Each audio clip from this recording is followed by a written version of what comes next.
So I've been really afraid to talk about this because I thought it was going to taint my credibility. Like, what happens when you've been known for one thing and all of a sudden you're transitioning into a new space? My name is Sina Bonner. I am a peak performance coach. I'm an inspirational speaker, but more importantly, I'm here to help you with your journey. And what I want to talk to you about today is this concept of overthinking the transition. Right? Because a lot of times what happens is that we realize that we're multifaceted and we're called to multiple things, but what happens when our old no longer reflects our new? And that's the place that a lot of us are in. We're excited about what's next, but we've created this space and not just comfort, but also resources, connections, and so on and so forth around this one thing, but we're no longer that. We're something else. We are multifaceted. We see the grace and the timing to transition to the next thing.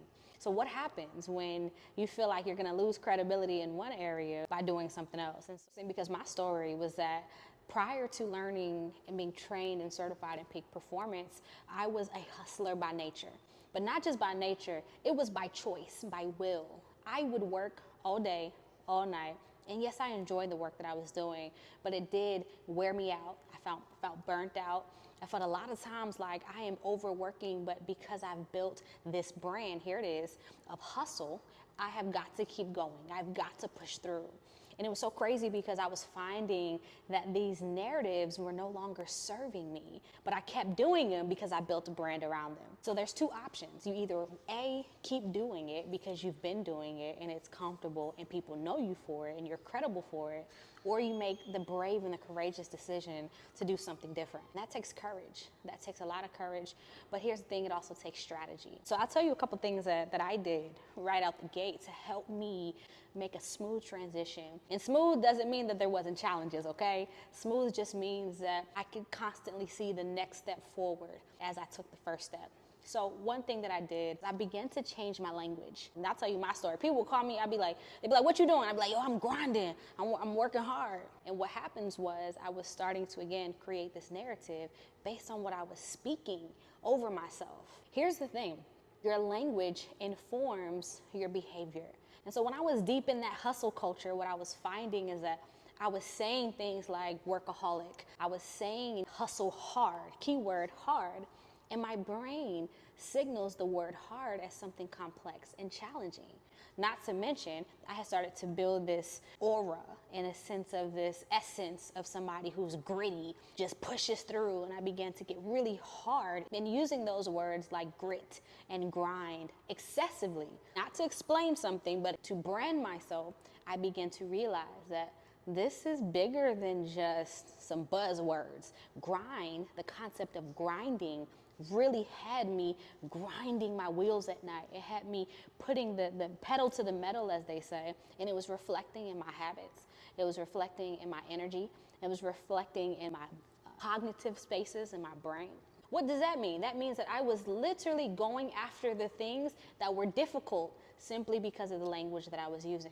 I want you to identify the language that you're using on a day-to-day basis and ask yourself, does it keep me locked in to an old narrative? Your day-to-day language has to adjust. And this is so important. I can't skip the language piece without also adding this. I'm going to ask you a question is, what labels do you call yourself? Do you call yourself multifaceted, or do you call yourself just a specific thing that you do? Strategist, consultant, developer, real estate agent. Do you call yourself that, or do you call yourself an innovator, a trailblazer, a futurist? Who are you and what labels serve you for where you're going? So look, at this point, this is exciting because you're halfway through the road. You realize that I've got to start changing my language and the way that I speak to myself, my identity, my labels, my day-to-day language.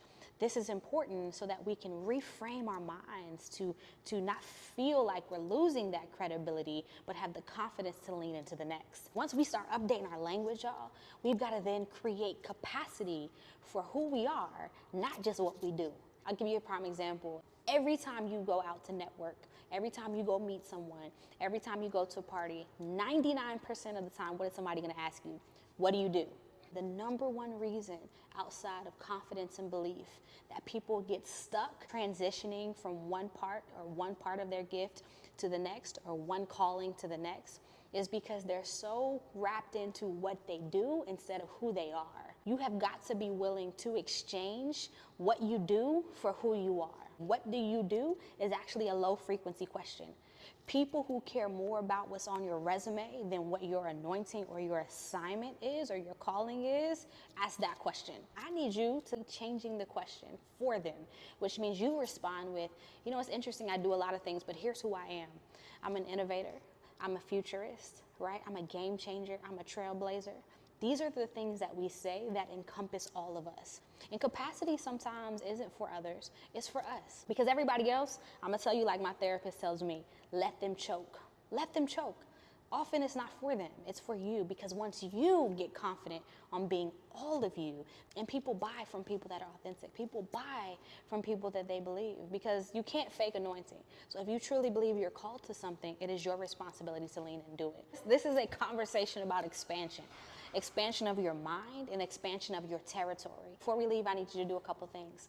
One, I need you to give yourself permission to lean into being all of you. I need you to commit to leaning in.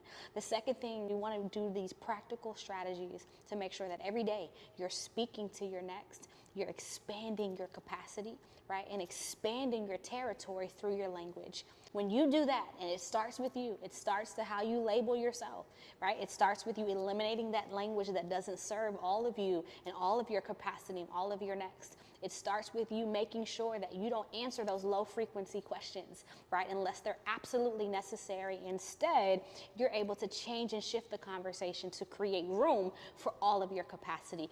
That is where it begins. When you lean into that, the credibility thing is just a byproduct of your confidence. So lean in. I'm proud of you. I'm excited. I'll see you on the next time.